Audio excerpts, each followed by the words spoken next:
एक ऐसा सम्राट जिसके नाम में महान शब्द लगाकर पूरा विश्व गर्व से सम्राट अशोक महान कहता है। पर ऐसा क्यों?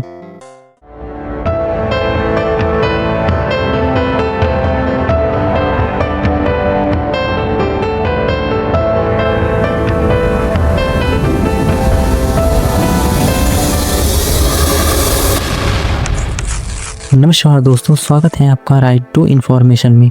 साल 1915 जब भारत में अंग्रेजों से आज़ादी के लिए संघर्ष जारी था, ठीक उसी समय भारत की धरती को चीरकर एक नया इतिहास सबके सामने आया। वह इतिहास था सम्राट अशोक का। उस सम्राट ने अपना इतिहास उन पत्थरों पर लिखवाया था जिन पत्थरों से सभी अक्षरों को मिटाना किसी के बस की बात नहीं थी। कुछ शिलालेख जमीन में दफन हो गए और जो बच गए उन पर जबरदस्ती कुछ लोगों ने अपने मन मुताबिक कब्जा कर लिया था। बात है 1986 की। कर्नाटक के गुलबर्ग जिले के भीमा नदी के तट पर सनाथी का एक मंदिर के अंदर चंद्रलामा देवी की मूर्ति। एक भयानक तूफान से मंदिर का छत और फर्श टूटता है। मंदिर का छत टूटने पर सम्राट अशोक के 4 शिलालेख सामने आए। इन शिलालेखों को मंदिर के फाउंडेशन और मूर्ति के चबूतरे के रूप में किया गया था।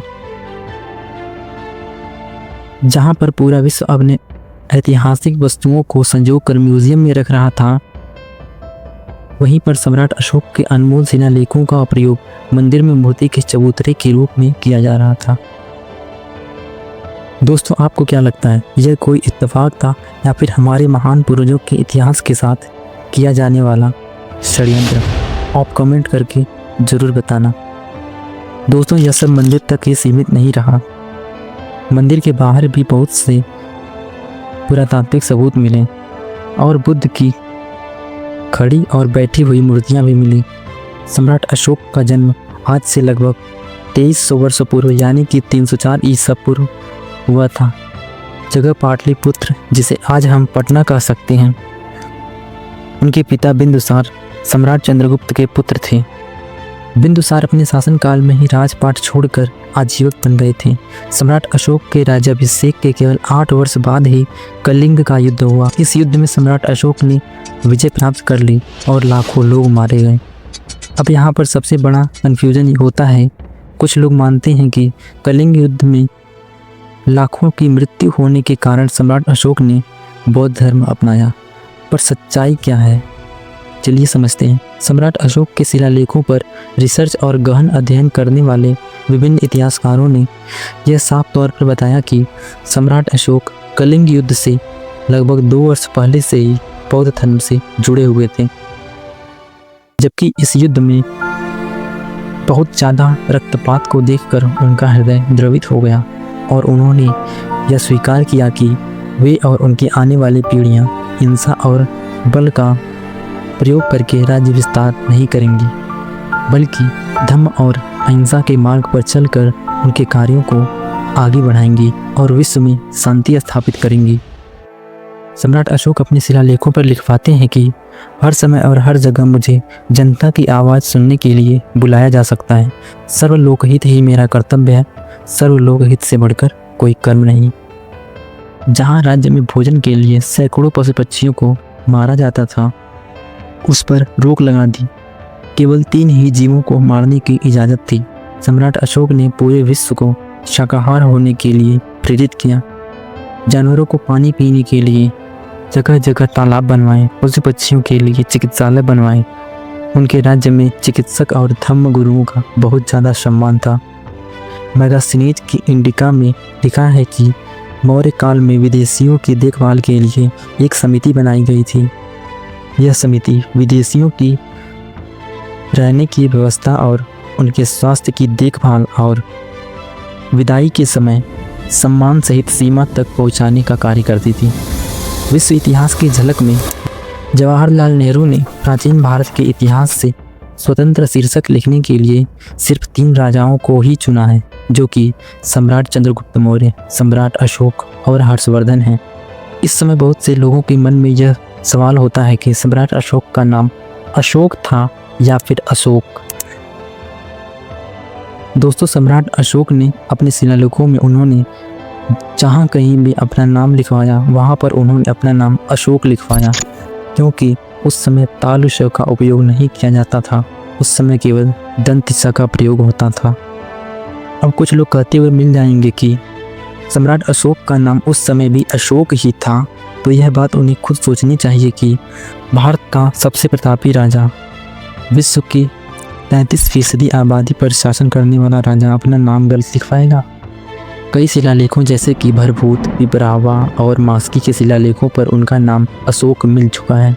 उस समय शिल्पकला बहुत प्रचलित थी। उन्होंने 84,000 बौद्ध स्तूप बनवाए, जिसमें सांची का स्तूप काफ़ी प्रसिद्ध है, जो कि मध्य प्रदेश के रायसेन जिले के बेतवा नदी के तट पर एक छोटे से गांव में स्थित है, जिसे आप आज भी जाकर देख सकते हैं। बहुत से शिलालेख लिखवाएं और जगह जगह अशोक स्तंभ भी बनवाएं, जिससे बौद्ध धर्म सभी लोगों तक पहुंच सके। सम्राट अशोक ने बौद्ध धर्म के प्रचार के लिए ग्रीक, सीरिया, बर्मा, कंबोडिया आदि देशों में लोगों को भेजा था। श्रीलंका में उन्होंने अपने पुत्र महेंद्र और पुत्री संघमित्रा को धर्म के प्रचार के लिए भेजा। जहाँ सम्राट अशोक नहीं पहुँचे वहाँ उनका धर्म पहुँचा। दोस्तों, श्रीलंका के अम्पारा जिले के राजागाला में स्थित एक मामूली स्तूप के एक छोटे से पत्थर पर प्रमाण मिला कि महेंद्र थेर श्रीलंका आए थे। दोस्तों, सम्राट अशोक के जन्मदिन पर रथ यात्रा निकाली जाती थी, जिसका चित्रण फायान, एक चीनी यात्री ने अपने नोट्स में किया है। फायान 408 ईस्वी में पाटलिपुत्र में ही रुके हुए थे। तारीख चैत्र मास के शुक्ल पक्ष की अष्टमी तिथि थी। फायान लिखते हैं कि उस दिन 4 पहिए का रथ बनवाया जाता था। रथ 20 हाथ ऊंचा और स्तूप के आकार का होता था। बीच में बुद्ध की मूर्ति होती थी और बड़े पैमाने पर लोग इसमें हिस्सा लेते थे। लोग नाचते गाते थे। प्रमुख लोग औषधालय स्थापित करते थे। गरीब, अपंग, अनाथ, विधवा आदि की सहायता करते थे। वैद्य बीमार लोगों की चिकित्सा करते थे। दोस्तों, फायान के लिखे हुए नोट्स का अनुवाद करने में जेम्स लेकी से थोड़ी चूक हो गई। उन्होंने सेकेंड मून को दूसरा महीना लिख दिया। इसका परिणाम यह हुआ कि भारत के इतिहासकारों ने उसे बैसाख महीना मान लिया। इसका सटीक अनुवाद a record of the Buddhist kingdom में हर्बर्ट ए गाइल्स ने किया, जो कि सम्राट अशोक का जन्मदिन बताते हैं कि चैत्र महीने के शुक्ल पक्ष की अष्टमी तिथि को पड़ता है।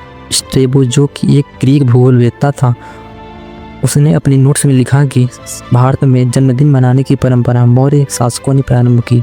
दोस्तों, कुछ लोगों को यह संदेह होता है कि भारत का नाम जम्बूद्वीप था या नहीं।